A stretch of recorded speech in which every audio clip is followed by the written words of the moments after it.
seniors. But really particularly proud of, our seniors. Posey brought this lay all the way. He must have had a good feeling about the win.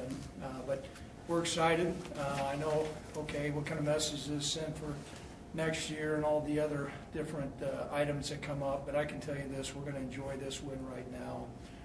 It was a good win, and it was at home, so we're excited about that. So, questions?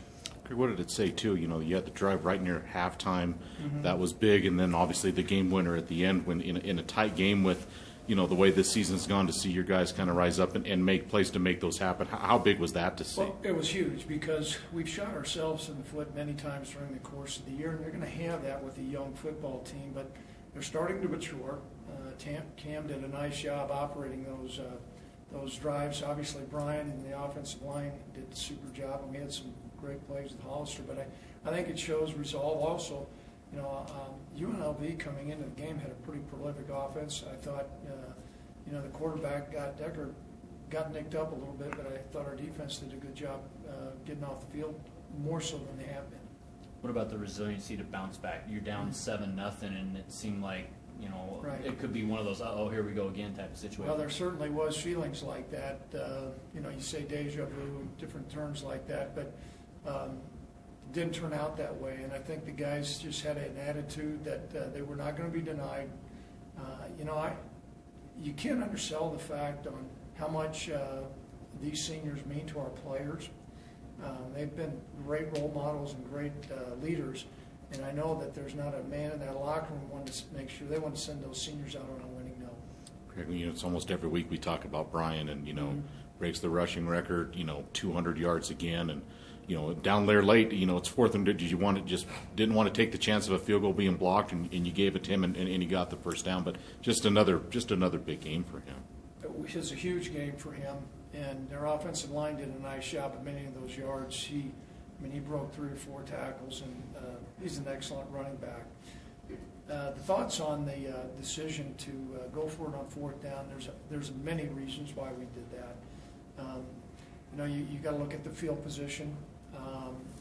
They had no timeouts, but the overriding factor was the fact, hey, it's 4th down and 1. We're going to send a statement that this football team is going to put their hand in the dirt and go north. And so there was a real sense of confidence that we're going to get this thing, and that's what we did. Coach, I know the win probably means 10 times more than Brian's rushing record, but is it special to see him do something historic like that and mm-hmm. A mark of not just a great game but a great season? Well, he's a champion. He works really hard, and he's very competitive.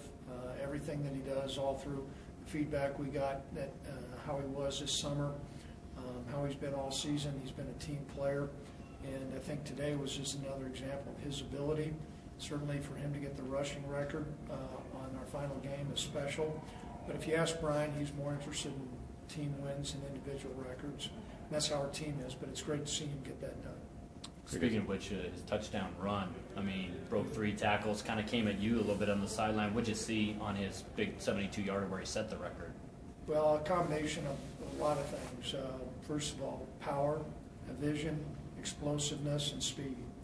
That's a tough combination to stop, and I think the future looks really bright for him. Like I saw too, I know Priester started the game, but did he get hurt, or did you take him? Because I saw CJ in there a lot, and it looked like that combination of him and Antonio worked pretty well today. Well, we looked at CJ's been having good practices, and some of the things that UNLV was doing, we felt like CJ might be a better matchup, and so that's why we made the switch. Special to get a guy like Justin Berger a touchdown, especially on that reverse there? Well, there's a couple things that made it special. Not only Justin scoring the touchdown, but Cam doing the lead blocking. So you got 2 seniors there cruising. And it was kind of a creative play. Any other questions? What's next? Obviously, you go recruiting. Do you look back on this year a lot, Craig, and see what you did, what you didn't, what you learned? Do you look back a lot on this, and what is, like I said, what is next for this? We will be going recruiting. All of us will leave tomorrow, but there's going to be a lot that we'll learn from this. We already have. We've got a really young football team, and next year they won't be as young, and that game experience is going to prove really special. I also think our football team learned how to continue to fight and compete, and not give up and quit. And I also think we found out what players we feel like can make big plays, and so we'll make sure we highlight those guys in the future. Last time